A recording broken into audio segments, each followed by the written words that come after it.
G'day ScareFest fans, Glenn here from fakechamp.net. I'm back with some more classic Australian films from the past and the present, but first I want to wish you all a very Merry Christmas. I've decided to pick two films on this episode that are Christmas related, and it starts with 1985, a film that scared the absolute shit out of myself and kids just like me. It's called Fortress. This film has become iconic down here, and some of you might even know it because it had a really successful run on HBO throughout the 80s and the 90s over there. It's based on a true story of the Faraday school kidnapping. In reality, it was a small country school with no more than a dozen or so students and one teacher, and they were kidnapped by masked bandits. In retrospect, it's an absolutely terrifying concept, and in real life, these bandits bundled up the students and the teacher into a van, drove them to a cave, and then left them in there and sealed up the entrance.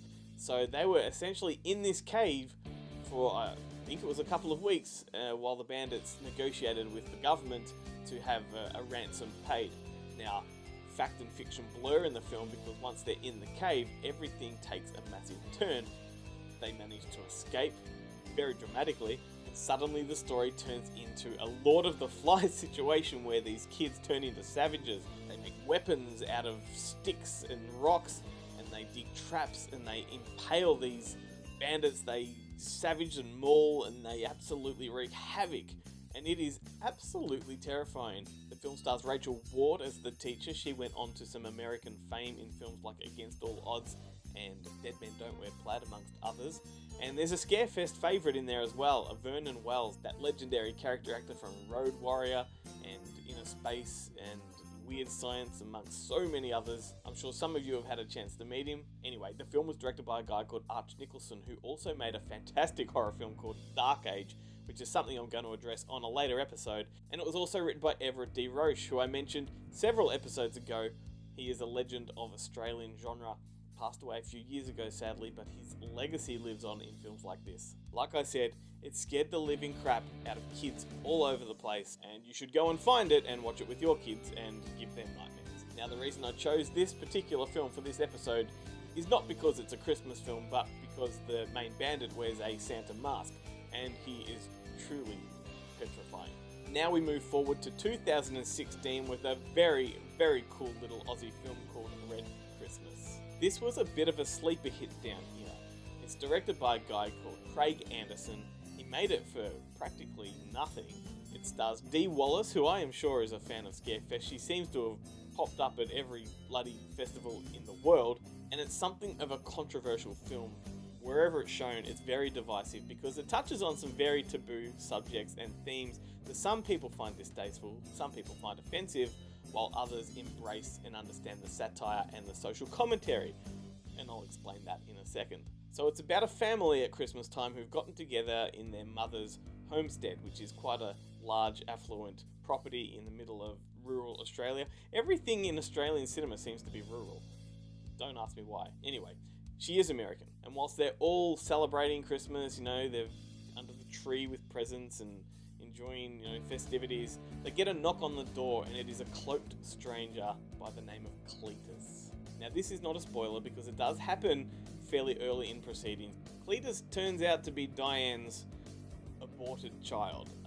There's no easy way to skirt around this one. She aborted a baby, and someone found it, saved it, don't ask me how, raised it, and it grew up to be deformed, and it wants revenge. So of course, in true horror Christmas fashion, Cletus turns into a maniac with an axe and any kind of weapon he can get his hands on, and wreaks bloody havoc over the entire holiday period. Throwing the social commentary into the mix, she has another son who has Down syndrome, and the guy is an absolutely phenomenal actor, I've got to say. But as he comes to realise who Cletus is and what Cletus was, he starts to question his mum's integrity and whether or not she wishes she had aborted him because he has Down syndrome. Stick with me because it does sound like very abhorrent and edgy kind of stuff, but hey, that's what makes a good horror film, because this one, you feel like you're in the hands of a madman. The safety net's removed, and they're playing with fire, all rules are out the window, and what's left is an absolute balls-to-the-wall horror film that is so vibrant and colourful and gory. One thing you may have noticed from the trailer that's been playing is that it's very sunny in this film. Well, that's the first half of the film. Whilst you guys are over there enjoying a wintry white Christmas with your, eggnog and hot chocolate and all that stuff, we're sweating it out down here. It is hot, it is summertime, we're in shorts, we're in t-shirts, and we're eating seafood and fruit salads and drinking beer, and, well, it's pretty cool. So a lot of this film is summertime and daylight, but then once it turns to nighttime, it becomes much more familiar to all of our friends up there in the Northern Hemisphere with all these neon greens and reds and flashing Christmas colours. It is a festive delight. It's starting to become a favourite Christmas treat for me. I've done it 2 years in a row now.